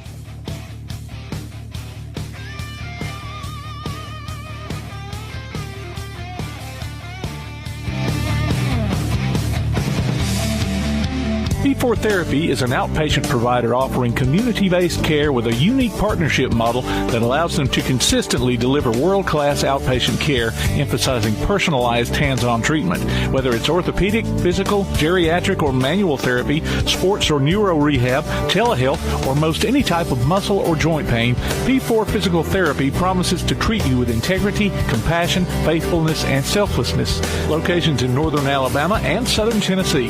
Look for them on Facebook or online at p4physicaltherapy.com. Daly & Son Car Care is Ardmore's only one-stop auto repair and tire shop. Whether it's major mechanic or brake work or routine maintenance like an oil change or lube job, Daly & Son Car Care has been satisfying customers all over with their fast and friendly service. They're also your headquarters for quality Cooper tires. Stop by and see Wayne, Nikki, or Dale at 25600 Main Street in Ardmore, Tennessee, or call them at 931-427-4651. They're on Facebook, too.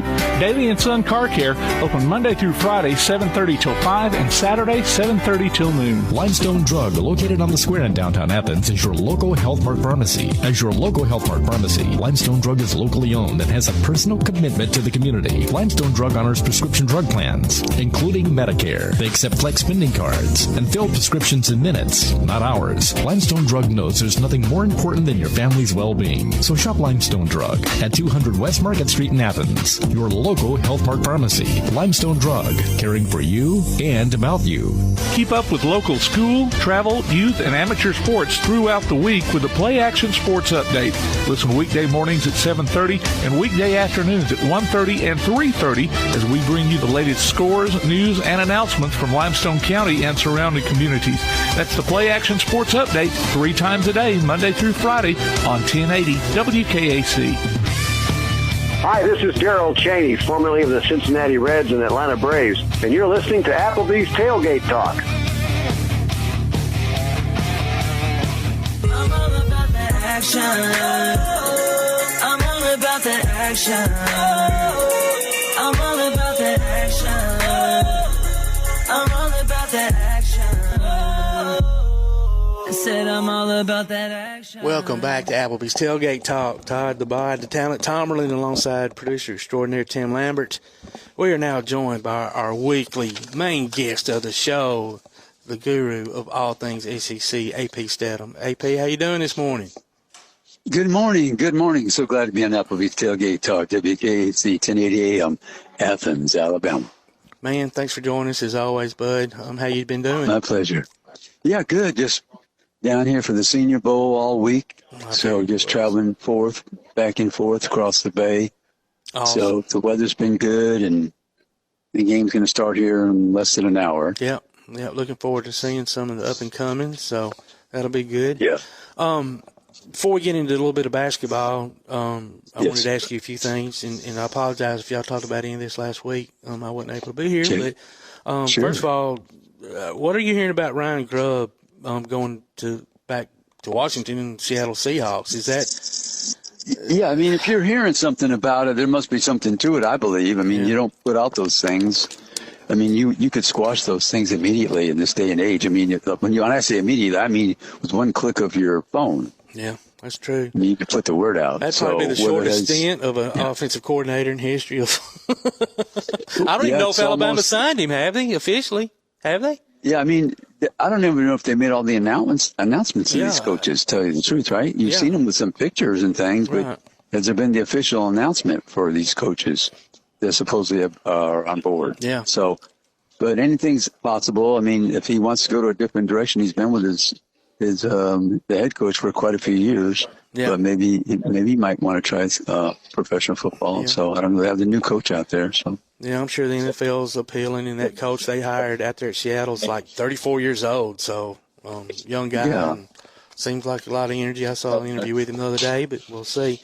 Another thing I wanted to ask you about was the NIL and NCAA investigations with Tennessee and Florida. Right. I didn't even know there were rules at this point that you could break. But obviously, I guess there are. I mean, I mean, to break a rule at this point with the name, image, and likeness, I mean, that's got to be a concerted effort. doesn't Absolutely. I'm like a huge concerted effort. Intentional. I mean, an intentional thing. And I'm not going to dare try to say his name, but one thing I read was the quarterback Right. in Tennessee, the young man that came in late in the season, played the bowl Nico, game. I just call him Nico, Yeah, there we go, Nico. Read something about where they, I don't know, flew him in and paid for this or that on a private jet, and that supposedly breaks the NIL rule or something. Like I said, I didn't even know the rules, but what I didn't know when it mess. was at that. Yeah, when was that? Last century that happened, or when was that? I mean, I mean, you're bringing it up now? Yeah, you're bringing it up now, and I mean, it's wow. Just, Thank you very much. Yeah. And the whole thing and now Tennessee's suing the NCAA, saying only Congress can bring those kind of, I guess, supposed allegations or something to that. I don't know. It's what a mess, man. Yeah. What a mess. Yeah. Oh. Yeah, and then some. That's the nice word people use, I think. Yeah, to describe that's it. the nicest thing I could say on air. That's for sure. Yes. Yeah. So my whole thing with these commissioners, and they always tell you how smart they are, right? Oh yeah. I'm smart. And I'm doing these things, but here, like I say, this has been coming for about 50 years, and you know it. And there's court cases against you. Okay, so you don't have any smart lawyers on your side? They can figure this out. You would think. So you think they have a whole team. And then, so their answer has been, well, we're going to let Washington decide. So let's look over to Washington. Who's over in Washington? That's a good point. The genius, Tommy Tuberville. Is that where we're depending on? Right? Is that where we're going to go to? Yeah. Wow. So it's come down to 50 years, and it's come down to Tommy Tuberville. Oh my goodness. Yep, it's a mess without a doubt. So I think I don't have to explain a lot. But he does. And I make that statement, but that's what you came up with. Yep, all right. The commissioners, all these people getting paid big money, outrageous money. It comes down to for being part of games. I know it. It's really business, but it's games, right? Well, I mean, that's the thing. Now you're reading about all these instances where, even Deion Sanders' son did not even go to class.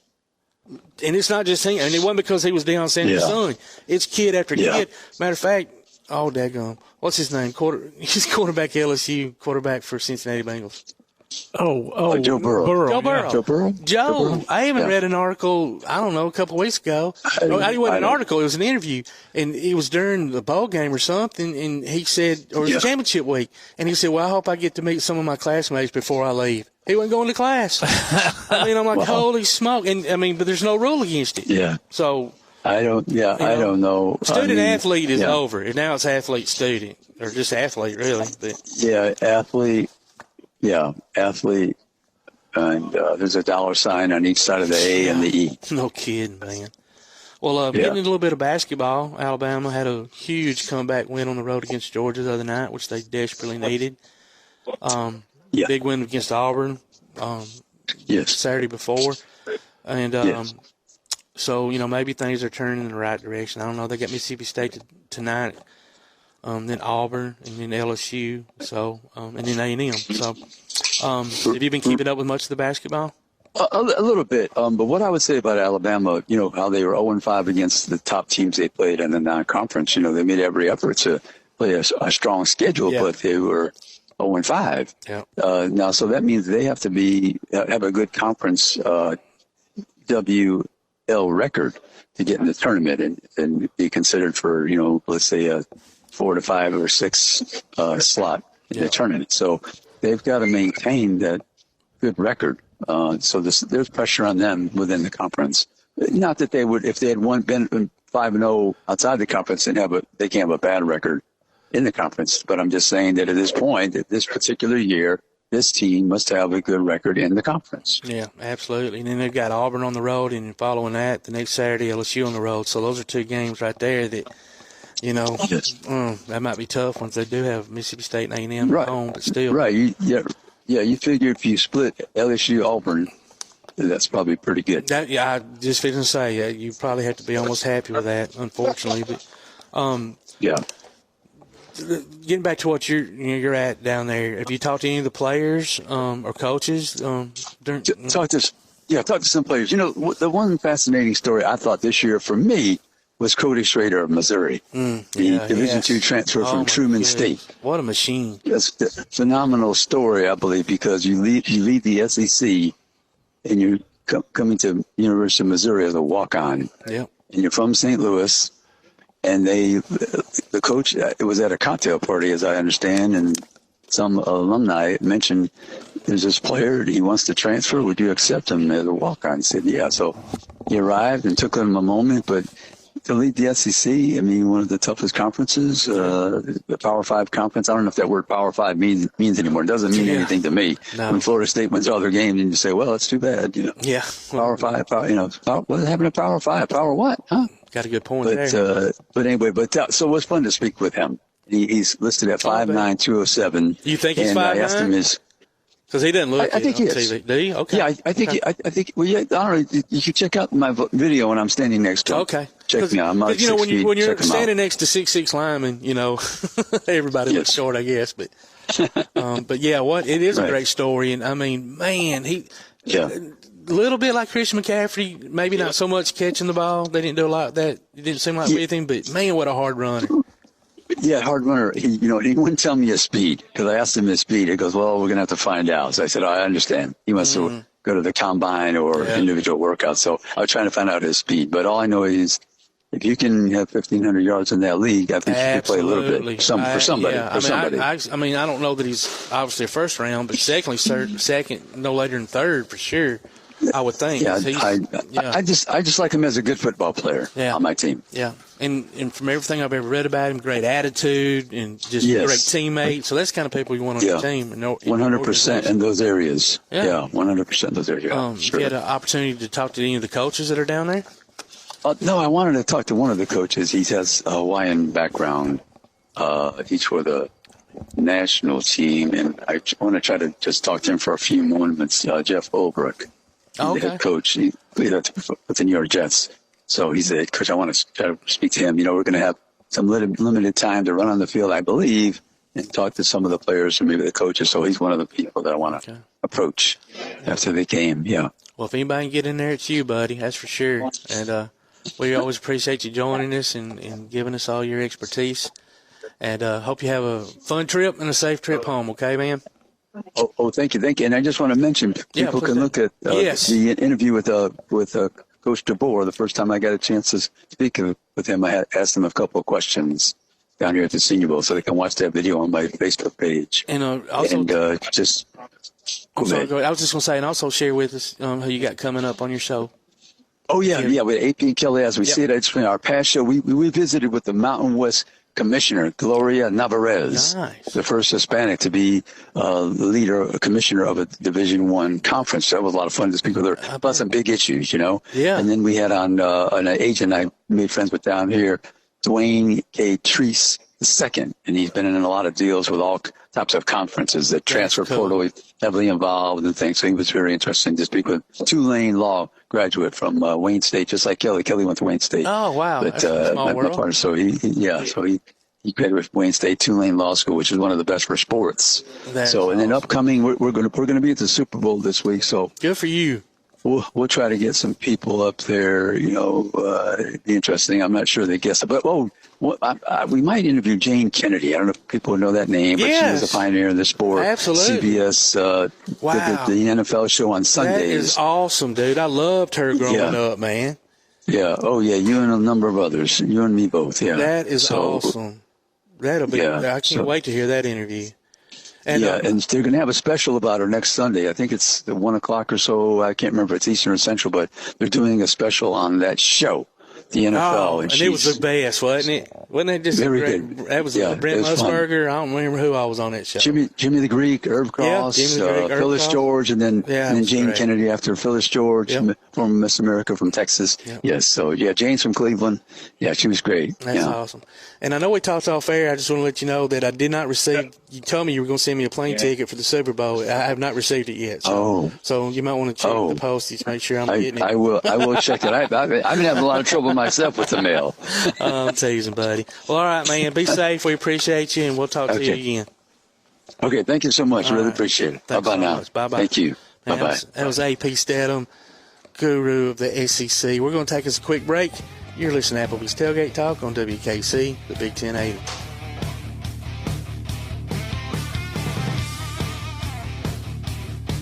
AP Steadham, Heisman Trophy voter, Maxwell Award voter, and Biletnikoff Award voter can be heard weekly on the AP and Kelly As We See It podcast on Anchor and Spotify. He can also be found on Facebook and Twitter.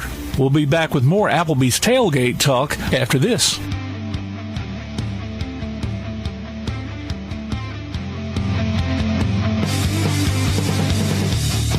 Your roof is the first line of defense for your home. Do you have water stains on your ceiling, paint peeling off your walls, shingles missing? It's probably time for you to get your free roof inspection. Locally owned and operated, licensed, and insured, Yellowhammer Roofing is the Yellowhammer State hometown team. Yellowhammer Roofing. Let our family protect what's most important to you, your family. 256-232-1933 or online at yellowhammerroofing.com. Davis & Cole LLP in Athens has served the area assisting individuals and businesses with bookkeeping, tax preparation and filing, and routine accounting. Davis & Cole LLP, located at 105 South Marion Street, open weekdays 9 to 5. Call 256-232-9994. Davis & Cole LLP. Bring a little caffeination inspiration to your next event with Travelin' Tom's Coffee of Athens. Turn up the heat in these cooler months with their signature products, including a full coffee menu, white chocolate mocha, lattes, frappes, energy drinks, lemonades, and teas. Travelin' Tom serves events of any size, concerts, neighborhood block parties, high school football games, you name it. Travelin' Tom's Coffee of Athens is sure to make any event a little sweeter. Visit Travelin' Tom's Coffee of Athens on Facebook or call them at 434-1734. Travelin' Tom's Coffee of Athens. If your place on the water needs some attention, call BP Riverworks. Boathouses, docks, seawalls, and repairs. Call Baron Pugh at 251-200-2273 or Tracer Pugh at 256-206-7097. BP Riverworks. Licensed and insured 251-200-2273 or 256-206-7097. Hey, this is East Limestone Girls basketball coach Jessica Thompson, and you're listening to Applebee's Tailgate Talk. When you're born in this world, you're given a ticket to the freak show. So you're a control freak?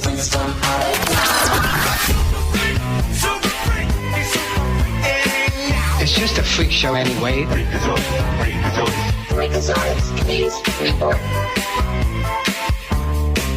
Welcome back to WKC, Big 1080 and Applebee's Tailgate Talk. Todd the Bot, the Talent Tomlin, alongside producer extraordinaire Tim Lambert. And as always, we're joined by our Havoc hookup, Clay Freak Daddy Coleman. How you doing this morning, Clay? Doing good. Another out at another high school for wrestling. I was just finna say, I hear it in the background, man. Yeah, I did the fake wrestling last night in Birmingham. Oh my son! Stop right there. You are dead meat to me. I used to love you and hold you in high regard. You went to Birmingham, Alabama. Didn't even think about calling Todd. Well, here's what's crazy. It was a last-minute thing. There is a guy that his name is Matt Johnson, and he used to be on ZYP radio here, Mojo and Matty. He was on the Mojo show here. Yeah. So Matt is now, he's worked his way up. He did social media. He's now the official social media for Triple H. Wow. So holy smokes. You're talking about working up. Yeah, absolutely. He did the Undertaker, and then now he's doing Triple H. So he contacted us yesterday late and said, hey, do y'all want to go down to Birmingham? And I was like, sure. And I said, but my son's wrestling at Columbia High School. I don't know if I should go or not. And he said, no, you should go because something special is going to happen. So he knew. He knew everything. And so then we're sitting there. Yeah, well, real quick, for those that, and listen, WWE is important. It's sports, all right? It's not fake. It ain't real. It ain't real. It is not fake. It's real to me, man. So I'm sitting there watching it, and The Rock pops up, and I'm like, are you – and there was already a couple other things that happened during the show that were awesome. But – and then, listen, it's funny that you said that you were there because I actually thought about you. I said, I bet Clay might be there, and sure enough. So good for y'all. Well, Glad y'all got it. I mean, I tell you what, though, you're in the BJCC, and you're sitting there. When they hit that If You Smell What The Rock Is Cooking, it was the loudest I had ever heard. I was like, golly, I literally have been to, World Series games. I was at the when the Diamondbacks beat the Yankees back in 2001. Oh, wow. That arena was not as loud as what was last night when the Rocks. And it looked packed. It didn't look like there was hardly any empty seats. So. Yeah, no, it was crazy. But anyway, so I did that last night, and I'm here today at now you're with the real Columbia High stuff. School. Yes, right. Yeah. So, how, is Tim wrestled yet? Yeah, he is. He's actually he won last night, and he's won his 2 matches today. So he's about to wrestle for the first place in this Columbia tournament against a kid from May Jemison that he's wrestled a lot. So should be a good match. But at least he gets second. Okay. Well, I mean, how's his record against the other guys? He ever beat him? Or they kind of split? They're 1-1. Okay. Yeah, Timothy he beat Timothy at JP2 earlier in the year, and then Timothy just beat him at a Bob Jones tournament last weekend. So it'll be the rubber match. So grudge match, yeah, no doubt. Yeah, that's awesome. Well, good luck. We'll be rooting for him. So the Havoc jumps out. They jump out in front last night, and what happens? Yeah, they were 1-0 at the end of the first, 2-0 at the end of the second, and ended up 4-2, man. Yeah, it fell apart last night. I mean, and I don't know, that this is always the time of the year where you really start to see what's going to happen. And right now, I'm not saying it scares me, but it's kind of 50-50 when we get in situations where what are we going to do? We either completely fall apart or we miraculously pull it out like we did, last weekend against Fayetteville was a fun weekend. So, I mean, it's nothing to panic about. Like I said, we're still in the top 8, so playoffs when they come down, it's not as big of a worry. But I think they've got to find their groove and hold on to leads or even eventually figure out ways to make things happen. And I think that's something Stu's going to have to work on with these guys. Yeah. Well, I was reading some of the group posts last night, and they were, a lot of them were upset about a goal that they didn't think should be a goal, which, I mean, it was their 4th point anyway. They were already ahead, so but they were all upset about an empty goal that was they didn't think should have counted or whatever. The unofficial mayors of the Havoc fan cave can be dangerous. They can at times, especially as the game goes along and they've had adult beverages. And So tell us what happened on that, because I was just keeping up with the score, but I wasn't watching it. So I mean, it was one of these things. I think it was I didn't get to see it. I was in Birmingham, but the way that I heard about it, it was just whether or not it crossed the line or not, and they don't have replay, so no one can really tell. And I don't think the camera angles could even see what really happened. But I think in that one, like you said, it was the 4th goal, not the one that beat the game. So it's in any sport, you never can really argue about one play because there's multiple plays in a game that could go the opposite direction. So that's why I've always never, officials can do things. But it's quite interesting. Yeah. Well, do they not have replay, in the playoffs when it comes to that? No. Well, and the reason why they don't have replay, it's actually a financial decision, right? That it's like in Huntsville, we have it, and we even have a goal cam that was left from UAH that's above the goal. That's like the official ones because they use it for college hockey, but other teams may not have the same camera setup and operating system that, so it's not uniform. So you can't do the replay because it's not uniform. Not all the teams have it. So it would be an unfair advantage of, hey, well, instant replays count in Huntsville, but not in Peoria or, not in.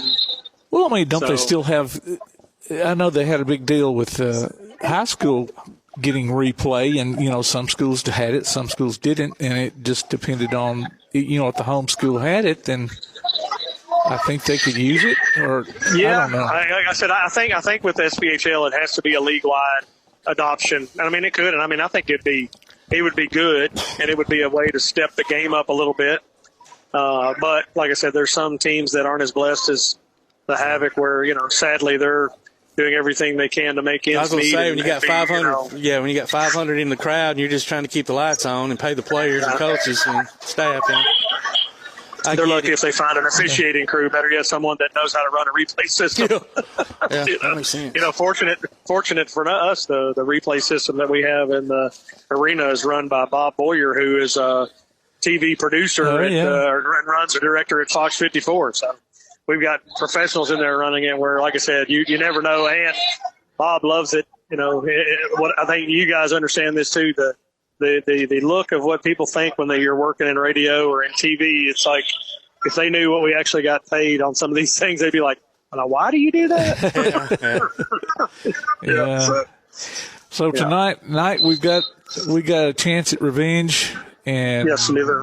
What night is it? The comeback, we'll have our Wizard Night. Wizard Night will be the one. I can't think what the other one was. I know the Wizard Night's the first night, and let's see, Scout Night first, then Wizard Night. Yeah, okay, that's what I was thinking. Scout Night. Yeah, that's right. Yeah.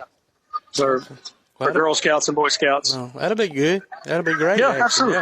Yeah, absolutely. They've had all these sellouts, so we'll see how it keeps going. I mean, I think that there's nothing else going on in North Alabama as exciting as the Havoc. So they're doing a great job of getting the word out, and it's always dangerous on those Friday and Saturday nights because people like me, I got 2 kids and a family, and if we can somehow organize and get together and do one night, that's good. But to do 2 nights back to back is very difficult. Yeah. So we'll see. Yeah. We'll see how it goes. Well, this weekend was sellouts too, weren't they? Yes. So we're at 6 or 7 straight, I think. Yeah. So it's phenomenal. It's pretty crazy. And I can remember, I'm dating myself, but I remember the early days of the Havoc staff where we'd sit around those board room, tables in the office talking, and we, hey guys, we got 1,800 people coming. It's going to be great. Yeah, absolutely.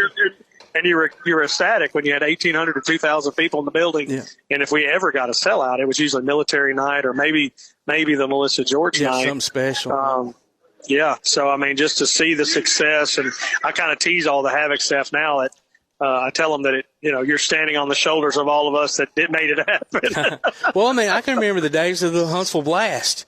And, and there would be nights that there would be no one there, but then there would be nights that, it would be packed to the gill. But I never would have dreamed, and I don't think anybody that grew up here would ever dream that hockey would have grown like it has. And it's just so exciting to watch and see, Well, and you've been a huge part of that, I mean, it's been fun. I think just the entertainment value, but I give credit. Like I said, I tease the guys. I tell them not to get too cocky, but I mean, Huntsville has become such a transient. If you find the person that's from Huntsville or lived here all their life, they're a unicorn. Yeah. A lot of the people are from somewhere else now. Like me, I consider Huntsville my home and Madison my home because I've been here since 2003. I've been here longer here than I have anywhere else. So, but I think, they come in, they don't understand the Alabama or even the football dynamic. I mean, they come from Michigan or Ohio and they Pittsburgh, and they're like, oh, you got hockey.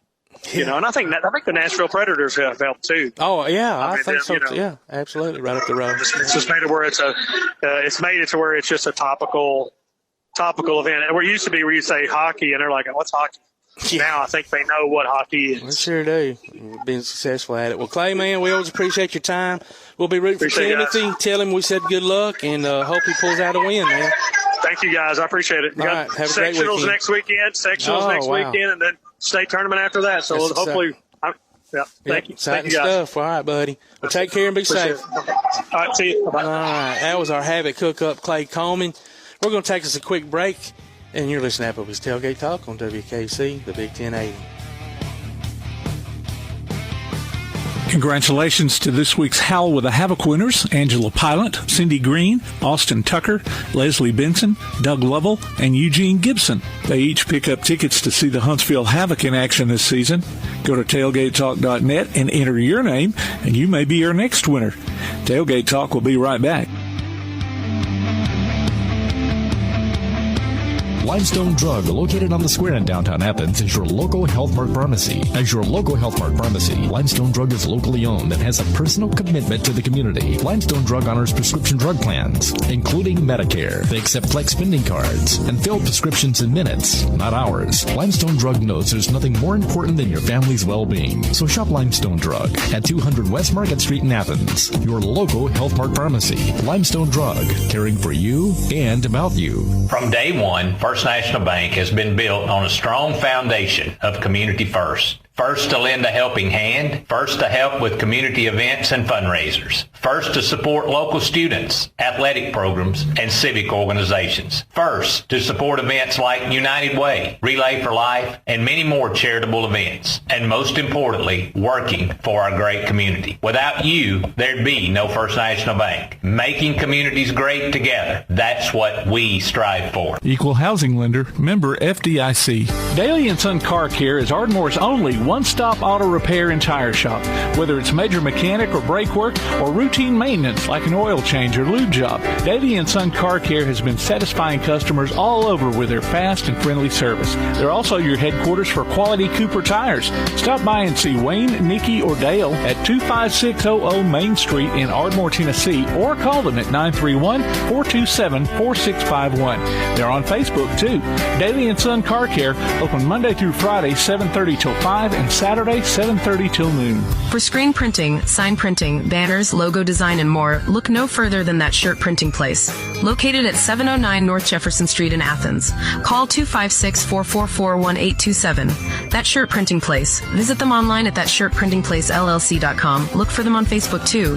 That Shirt Printing Place. 256-444-1927. That Shirt Printing Place. Are you getting the propane service you deserve? At Ferguson LP Gas in Ardmore, you always get the most value for your dollar, professional gas personnel who make safety a high priority, and you can always get in touch with them any day of the year at any time. They accept Visa and MasterCard too. So if you're not happy with your present propane supplier, join the many who have made the switch. Give Ferguson LP Gas in Ardmore a call at 256-423-3320. He's got a push. Backed up three. In! He got it! Three-pointer at the buzzer to win it! Unbelievable! Join Play Action Sports for another season of Calhoun basketball. You can hear live action from men's and women's teams streamed on the PAS Plus app on your Alexa device by saying Open PAS Plus or online at pasplus.net. Check out the online archives on the website or on your favorite podcast platform too. And listen for select games on Sundays at noon on WKAC Radio. Calhoun basketball from PAS Plus. Hi there, this is Dan Pastorini, former NFL quarterback, and you're listening to Applebee's Tailgate Talk. Welcome back to Applebee's Tailgate Talk here on WKC, the Big 1080, talked by the talent Tomerlin alongside producer extraordinary Tim Lambert. I haven't called out their name all day, so we're going to give a shout-out to our special guest segment sponsored by Yellowhammer Roofing. We appreciate all y'all do for us. And now we're being joined by the women's head soccer coach, James Ballamy. Coach last year, 8-6-3, 5-5-3 in the conference. At least this is what I found on the website, so I hope that's pretty accurate. We were talking a little bit off air, and for those who may not know, Coach is from Brighton, England. I'm glad my wife's not here right now. Nice-looking young man with that English accent, dude. She'd melt. So I'm glad Tammy's not here for this interview. I was reading earlier about so you were named head coach 2020, but you were interim for a while. How long were you interim? For the full 2019 season. Wow. It was a bit of a bizarre situation because I was a graduate assistant for 2 years, and that was sort of how the women's soccer program was, that there was a head coach and one graduate assistant. And UAH had decided that they were going to transfer that position of a graduate assistant to a full-time assistant. So I was about to be the first full-time assistant for the women's soccer program. And then the head coach who I was working under at the time, Jimmy Mitchell, decided to resign after having a good job offer. And I think family reasons came into it as well. And he resigned just a couple of weeks before pre-season started. Oh, wow. Well, he threw you to the fire. Yeah, and obviously the athletic director, Kate Smith, was relatively new to his position as well at the time. So it kind of really didn't give him too much time to look for someone else. So it was sort of, it was a sink or swim situation for myself. And it was tough because I had to step up. There was no one really able to step into my position. So I was sort of alone. You were alone, yeah. Yeah, I had one player. Well, and that was during COVID as well, right? Or was just before. Just right before, before. So luckily we had unluckily for the young lady, she was out with an ACL, so I sort of ended up with a student assistant for the year, and she was a big help in that role. But that first season was fun. We picked up some good results and started to take some good steps with the culture, and I guess the girls enjoyed what we were doing, and so luckily I got the full-time role later on in that I wouldn't spring. call it luck. I mean, you were, as an interim, you were basically coaching for the position. That had to be a little bit of pressure, did it not? Or did you feel that? I mean, you were probably so focused on just what you were doing, maybe that kind of didn't enter your mind. Yeah, I think just with everything happening so quickly, it wasn't like I had a whole bunch of time to plan for anything. Yeah. So because of that, I just sort of just made the most of it, and I wanted to enjoy it. And because that was sort of my approach to it and sort of being a bit more laid back, it sort of took the pressure off the team as well, and they sort of played with a bit of freedom as well. And because of that, I feel like that was what allowed us to pick up some results and do well. That's a great approach too. I mean, you are a younger guy, so for you to have that wisdom in that moment, that is. I mean, that sounds like exactly the way to handle it. So hats off to you. I'm sure the girls did respond. So growing up in Brighton, England, what led you to, I want to be a soccer player? Obviously, it's huge over there. Here, not so much. For sure, yes. Soccer is very much life in England and much of Europe and other parts of the world. I'd say early on I was actually more into other sports, especially like my grandparents. They were really big tennis players, so that was sort of the first sport I really remember being thrust into. Soccer was obviously something you always played at school, especially during physical education lessons. Same with cricket in the summer and spring when it was a bit warmer, and then rugby. Those were sort of your three main sports. Do you like cricket? I do. Yeah, I'm a big fan of it. Okay. There's no way I could ever hit that ball. And I played baseball, but cricket's a totally different level. It is. It's a bit bizarre how you can hit sort of 360 all around you, and I was what's considered an all-rounder, so I was a batter, but I could also pitch. What they call a bowler. So that was a fun sport. At times when I was in college myself and would go home for the summers, I'd try and play some games, but I haven't been home in the summer for 5-6 years now, It's been a while since I've picked up a cricket bat, but I'll still watch it. England, the national team, they're playing a tour in India at the moment, so I was up last night because the game starts at 10 p.m. our time here in Alabama. Late here, So I was watching it whilst laying in bed, which my wife wasn't too happy about. She's not a big cricket fan. She's from Huntsville, Alabama. We didn't grow up playing cricket around here. No, we did not. Her one experience, she came to England with me one summer, and I dragged her to watch me playing a cricket game. And cricket, a batter, you can keep on batting and batting and batting until you effectively strike out. That's sort of how the game works. So unfortunately, I was having a pretty good day as a batter. Oh, no. And so she was sort of stuck on the sideline for herself by a couple of hours while I was just in the middle of the game. And you were having the time of your life because you were killing it. I was having a great game. And, it sort of bored the pants off her. And so, cricket's not her sport, but... So growing up, did you have a favorite soccer club that you rooted for? Who was your team? Or who is it now? For sure. So, people who follow the Premier League, the EPL, they know that Brighton are in that league now. So when I say I'm from Brighton, people sort of put two and two together. Unfortunately, when I was growing up, Brighton weren't a great soccer team. They were sort of in the third or fourth division of English soccer. And at the time, it was voted the worst soccer stadium in professional soccer. Their practice facilities and stuff they shared with a rugby club, and so it wasn't a great setup. So they weren't really a fashionable club to follow when I was younger. So actually, I'm a Liverpool fan. That was my mother's side of the family's from that part of the country, and so her two brothers sort of really led me to follow them. That is cool. I mean, I'm not gonna lie, I just don't know enough about soccer. I will watch it. I get intrigued by it. but the fandom of it is next level. It's like SEC football here in the South. I mean, but it's really beyond that. It is just, I love just the whole atmosphere, man, of it. It's just intense, loud, and just, it's crazy. But I don't know that I could ever just run up and down a soccer pitch or whatever. Y'all run so much. It's insane. It is. It's tough, but it's one of those ones where you're distracted because obviously you're playing with the ball. You don't realise how much you're running, Right. but it's a fun sport. But it does it takes a beating on your bodies. Like Sure. we said off air, I've only just sort of turned 30, but there's mornings where I wake up on my knees, not happy at what I decided to do with myself in my younger years. But no, it's a great sport. And I was going to say, looking back at it, you probably don't even regret it. Cause, Exactly. I don't regret all my pains. No regrets, and for sure I'm still getting my fix now as a coach. Yeah. That was a sort of big reason going into it. So going into your first season and being thrust into it like that, did you just kind of roll with the punches and kind of keep everything, the system the way it was, or did you go ahead and start, putting in place how and what you wanted to be done? I mean, yeah, for sure. I think I did start to tweak some things how I would want to do it, sort of hoping that I would get the job longer term. But at the same time, as I feel like any coach that comes into a program for the first time, you have to adapt. You have to keep some things the same, especially when you're inheriting a group of players that maybe aren't fully yours or don't fully fit the philosophy you have. I was going to ask that. Like, do you like with basketball or football, whatever, any sport?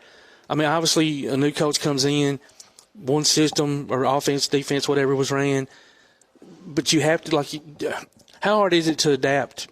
Do you adapt to your players, or do you try to get the players to adapt to your system? I guess is what I'm asking. I think you have to adapt to your players, especially early doors. Like I said, this was sort of my 5th year, so now we've got to the point where I've managed to have a full sort of recruiting cycle where now the players are fully mine. I've recruited all of them. So now you get to that point. Now hopefully you've recruited players that are suited to your system, so it's more of a case of they're adapting to you or tweaking little things in their games to fit your team's philosophy in college. But before early doors, those first couple of years, rather than trying to force square pegs into round holes, instead as a coach you have to adapt and make best with what you've got at the time. Yeah. How many young ladies do you generally carry on the team? We're somewhere between 25 to 30 on a roster. We don't have any roster targets or anything here that we have to meet. Just my preference on a day-to-day in practice is to try and work with 25, 26 players, but we usually recruit a couple more because college soccer, especially in our conference, the Gulf South, you play on Friday and Sunday, and so it's a tough. Especially if you're traveling a pretty good distance. Exactly. Well, yeah. And it's a tough turnaround. I remember that from when I was playing in that conference myself, that if you played the full game on Friday, trying to start and do that again on Sunday was tough. So it's inevitable, unfortunately, that as a team you pick up some injuries throughout the season. So that's why we don't mind having a couple of extra players. But we definitely wouldn't go above 30 just because then it becomes difficult to manage in practice, or once again it's myself and we've got one full-time assistant coach. I was going to ask you how many assistants, so it's hard to break that many young ladies up and get something done. On the field, but even off the field, trying to give them the attention they need with classes, or we've got a pretty well balanced roster. We've probably got about 10 young ladies from the local area, from Huntsville, Madison, Decatur sort of area, and then a good amount from sort of Nashville, Tennessee. But the other sort of last 10 on our roster from all over the US and some international as well. So to make sure that we're helping them not only with their academics and athletics, but obviously homesickness and maybe social issues of living away from home for the first time, maybe a language barrier for some of those internationals, even though most of them have to speak good English to be accepted into UAH. That's why we want to keep it a manageable number that myself and the assistant coach can help them. Now, are all your players on some sort of scholarship? I know obviously you have walk-ons and things of that nature, but are you limited to the number of scholarships that you have, or? Yeah. Okay. Yeah. By the NCAA regulations, women's soccer for D2, you can have a maximum of 9.9 scholarships. Wow. So you've got a lot of young ladies who are either on academic or other type. Absolutely. scholarship? Yeah, yeah. For us recruiting, if we can, the transfer portal is massive nowadays. But for us as a program, our biggest thing is looking for true freshmen out of high school. I mean, and that's good. I mean, because that way you, for lack of a better word, mold them and coach them up the way you want to, and they haven't been to a previous, school and doing it their way. Now you've got them in.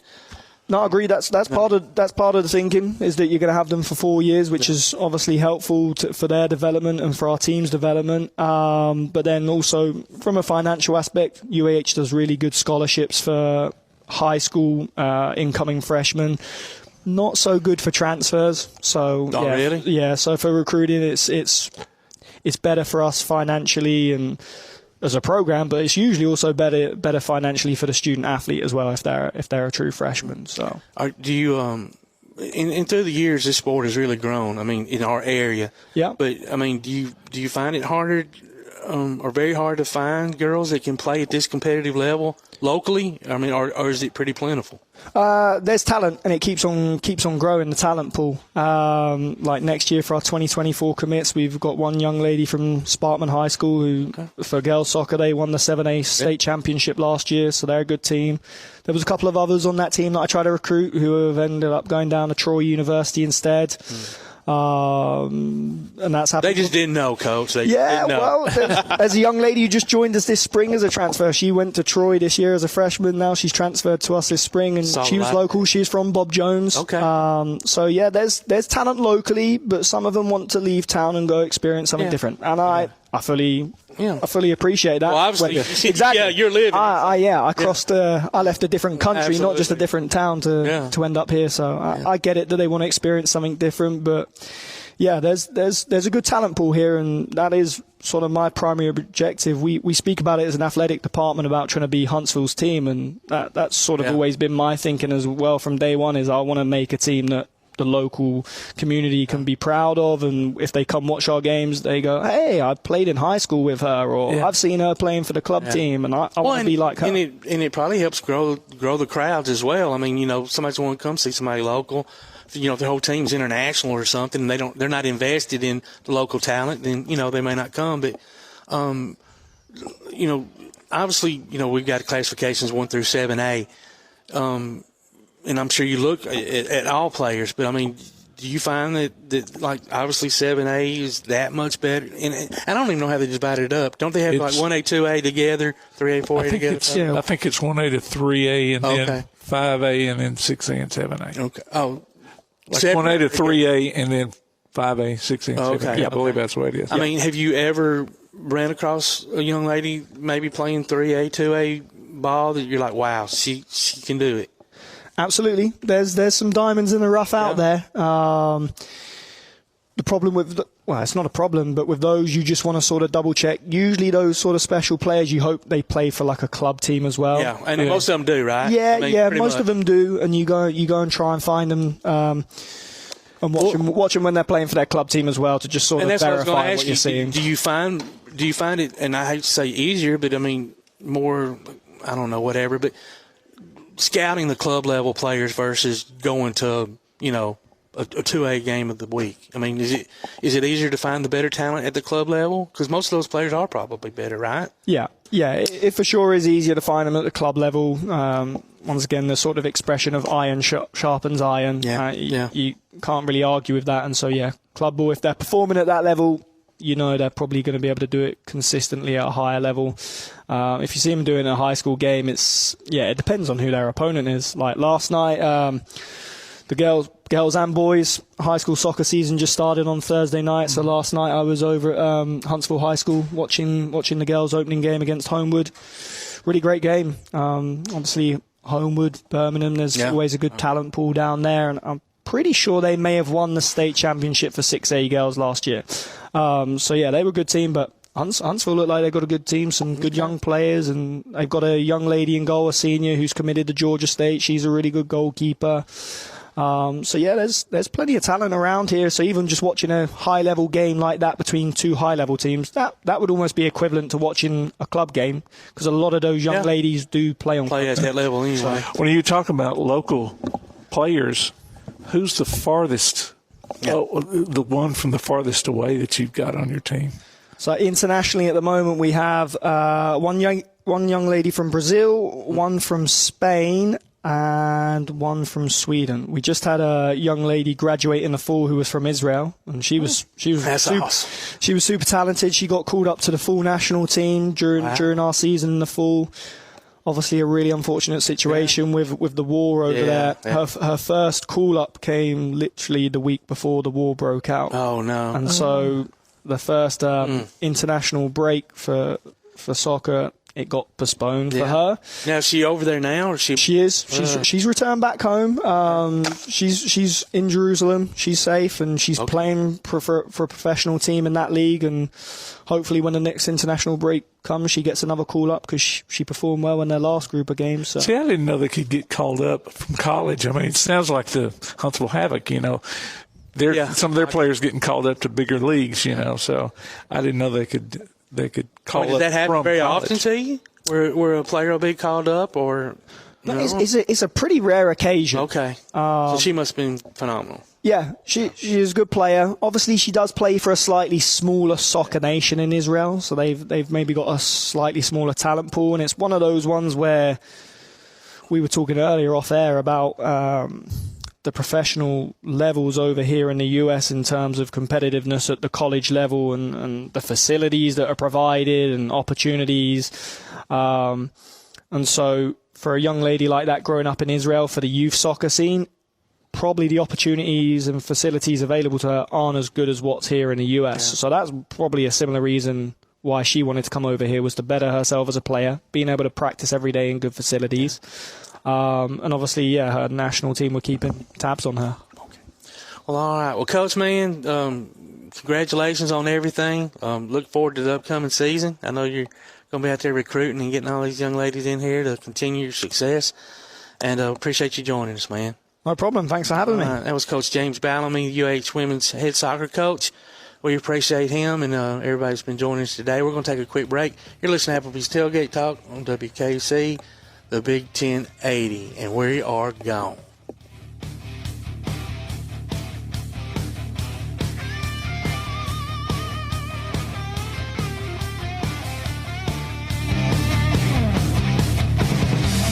Davis & Cole LLP in Athens has served the area assisting individuals and businesses with bookkeeping, tax preparation and filing, and routine accounting. Davis & Cole LLP, located at 105 South Marion Street, open weekdays 9 to 5. Call 256-232-9994. Davis & Cole LLP. If your place on the water needs some attention, call BP Riverworks. Boathouses, docks, seawalls, and repairs. Call Barron Pugh at 251-200-2273 or Tracer Pugh at 256-206-7097. BP Riverworks. Licensed and insured 251-200-2273 or 256-206-7097.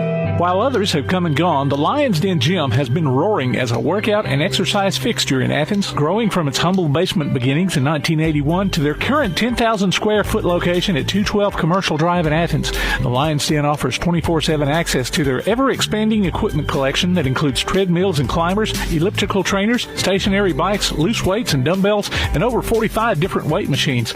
Contact the Lion's Den Gym about a membership today at 256-652-2627. Visit them online at lionsdengym.com or on Facebook. The Lions Den Gym, 256-652-2627. When things go wrong, State Farm is here to help life go right. And Agent Michael Howell is the one who can help get things back on track. See Michael for your auto, home, life, health, property, and business insurance, and be ready for those unexpected twists that life throws at you. Ask about banking and annuities, too. Call State Farm Agent Michael Howell at 232-5400. Visit him online at michaelhowell.net or go see him at 903 South Clinton Street in Athens. State Farm Agent Michael Howell.